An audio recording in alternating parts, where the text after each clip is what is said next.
afternoon meal has started. See a few boats behind me, but quite a lot of boats in front of me. I completely messed that start up so badly. I got my timing wrong, and I just kind of, my head wasn't in the right place. I just forgot everything that I needed to do. I'm so unbelievably cross with myself. I think I pulled it back a bit. I did a little tack early, and I've just rolled a few boats. It's just been a really emotional morning for me. I'm really feeling the pressure, and I just need to get out into the sea and get going, because this, quite frankly, is pathetic. I promise to do better. Well, it hasn't been the first 24 hours I was hoping for, and I'm pretty down the pan this morning, but I've got some friends to remind me things get better. Hello. I'm going very slow for you, aren't I?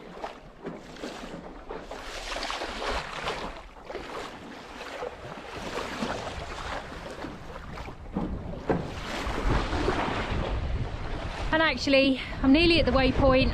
I'm going to have to tack around it because the tide is pushing me north at the moment.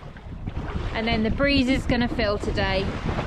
And I've been practicing all of that badass reaching across the breeze. I haven't been practicing light wind, can you tell? So my little friends have reminded me there's always a chance to turn things around. We are nearly at the fastnet. On here, you can see this is me, these are the boats ahead of me, there's the fastnet rock, this is islands. So we're nearly at the fastnet, and I made up a lot of miles in that last leg. Oh my word, I was so crushed. But yeah, I've been sailing like a wild thing. With a little bit of a penalty, I did have a little collision with the boat, because I was sailing like a wild thing, which was actually just a little bit of a, yeah, just look at the bigger picture kind of thing. But 1, 2, 3, 4 boats in sight. Oh, I feel so much better. So you may have noticed that I am sporting the most beautiful black eye. Quick rundown of how I got it. On the way to the fastnet, I was pushing the boat quite hard. Short answer is I had too much sail up. The breeze was getting stronger and stronger. I was really desperately trying to make some places back, pushing the boat as hard as I could, right up to the limit of the sail that was up. Was actually thinking about taking it down. Was also thinking about putting more rake on the foils. Probably didn't have quite enough rake on the foils because the bow started burying in. But I was quite relaxed. You know, I've got quite used to sailing the boat, reaching in the boat now at high speeds. It actually just brushed my teeth, and I was standing pretty much just here. But this was the downhill side of the boat, putting my toothbrush away, and we took off. I turned around, the boat was doing 26 knots, and then the bow buried into a wave, and I wasn't holding on to anything. So I got thrown backwards. Before the start of the race, we went to an official do, and on all the tables were bees, which are from the sponsor of Benjamin Detroit Water Family. They do schools projects to teach children in France about the importance of water and trees and the cycle of air and oxygen and water. And I thought, oh, that's quite cool. I'll steal one of those and take it around the race course with it. It can be my mascot. I called it Doug because it's a Douglas fur. Only I think maybe Doug's not such great luck. It's not been my best race. Complete disaster in the light stuff to start off with, and then in the heavy stuff, the boat was going really well, but I got thrown backwards across the cabin, got big bruises all over my back, cut my head, And then this morning, while I was charging, I accidentally broke the seal on my prop shaft, which means I might have to take a penalty, which will be painful. It's a 90-minute penalty. Really bad, really hard to make that up again. I mean, really bad. I'm waiting to hear about that. But anyway, maybe Doug didn't want to come sailing. I've just come on deck to change a sail, and look.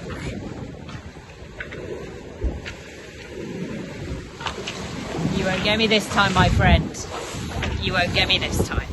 I've dragged my beanbag outside into a little sunny spot with a cup of tea, because down below is like a wet cave.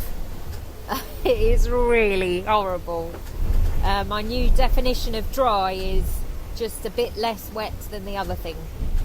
So it's nice to kind of just have a little bit of warmth from the sun just for a second.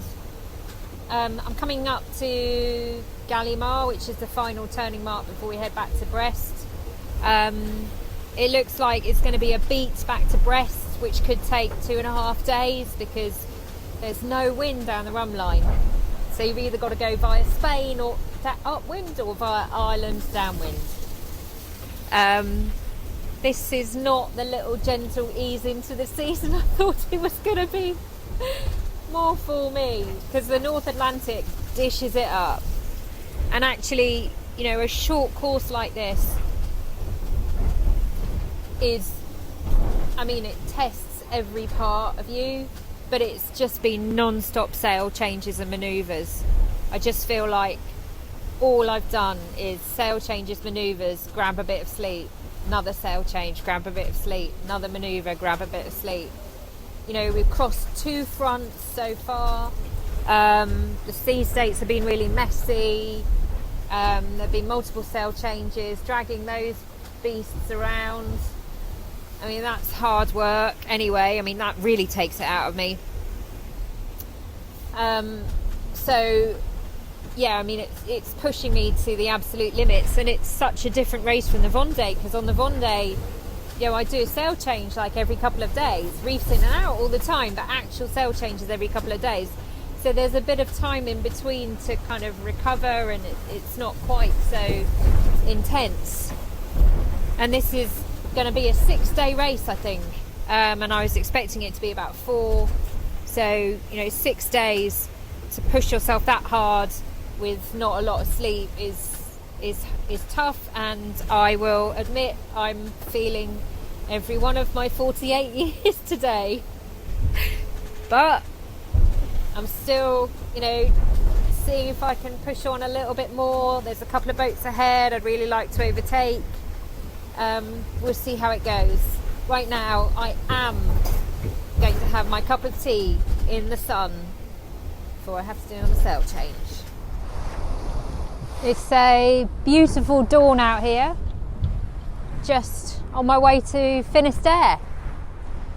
The breeze filled in from the northeast just as I was rounding Gallimard last night, so I had to do a little jibe to get down there and fell back a little bit, but I picked up the pace again this morning, and I'm in a little pack of 4 now.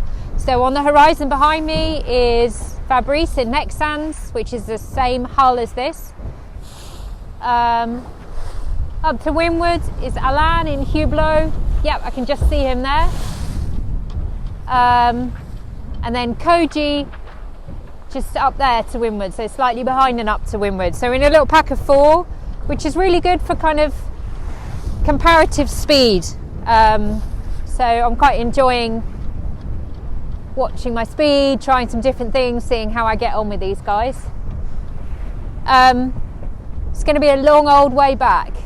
The breeze is filling in from the northeast. Well, it has filled in from the northeast, but also there's no wind down the rum line. So we're going to have to head out to the east and then beat our way back up the Biscay, and it's probably going to be 2.5 days still to get in. You can see the track here. There's the run line home there. And if you look right here and then there, you see the little arrows with tiny little feathers on them. So that's the area with no wind. Effectively, a centre of high pressure is formed almost exactly over where we are.